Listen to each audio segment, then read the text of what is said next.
Halo, balik lagi sama Reza Ardani. Seperti biasa, Reza di sini akan ngasih informasi seputar kesehatan dan penyakit. Kali ini Reza mau bahas tentang stunting nih. Kira-kira udah pada tahu belum ya stunting itu apa? Kalau belum tahu langsung aja check this out. Belakangan ini kita sering mendengar tentang stunting dan sering dibicarakan oleh ibu-ibu yang memiliki anak balita.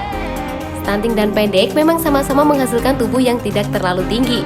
Namun stunting dan pendek adalah kondisi yang berbeda sehingga membutuhkan penanganan yang tidak sama. Singkatnya, stunting adalah pendek namun pendek belum tentu stunting. Stunting pada anak memang harus menjadi perhatian dan diwaspadai. Kondisi ini dapat menandakan bahwa nutrisi anak tidak terpenuhi dengan baik. Jika dibiarkan tanpa penanganan, stunting bisa menimbulkan dampak jangka panjang kepada anak. Anak tidak hanya mengalami hambatan pertumbuhan fisik, tapi nutrisi yang tidak mencukupi juga mempengaruhi kekuatan daya tahan tubuh hingga perkembangan otak anak.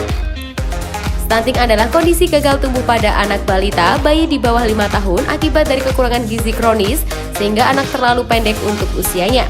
Kekurangan gizi terjadi sejak bayi dalam kandungan pada masa awal setelah bayi lahir. Akan tetapi, stunting baru nampak setelah bayi berusia 2 tahun. Balita pendek dan sangat penting adalah balita dengan panjang dan tinggi badan menurut umurnya dibandingkan dengan standar baku WHO pada tahun 2006.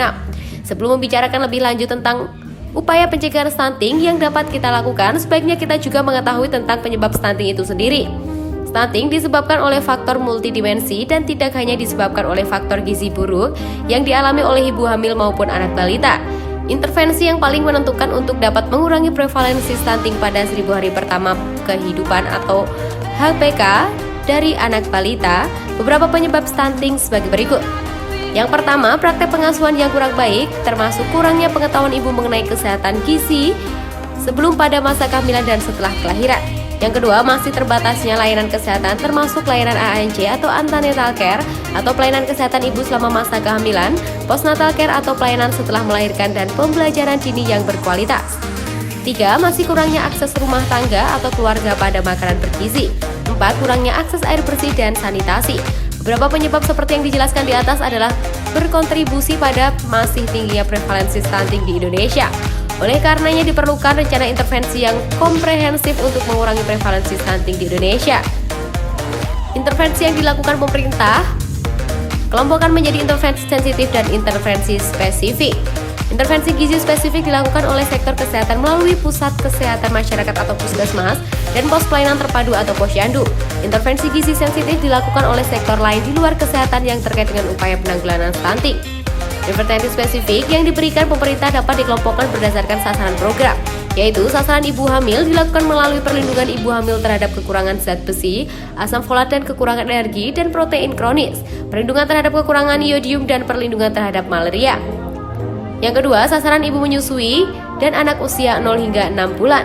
Yang ketiga, sasaran ibu menyusui pada anak usia 7 hingga 23 bulan.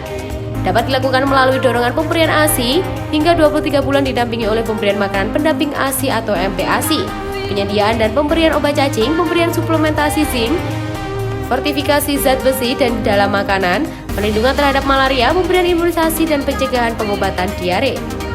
Pencegahan stunting yang dapat kita lakukan adalah sebagai berikut. Yang pertama, memenuhi kebutuhan gizi sejak hamil. Yang kedua, beri ASI eksklusif sampai bayi berusia 6 bulan. Yang ketiga, dampingi ASI eksklusif dengan MPASI sehat. Yang keempat, terus memantau tumbuh kembang anak. Yang kelima, selalu jaga kebersihan lingkungan. Oke, itu tadi adalah info seputar dari stunting. Kalau teman-teman ada request penyakit atau seputar kesehatan apapun, boleh banget langsung aja tulis di kolom komentar ya. Dan see you di video selanjutnya, dadah!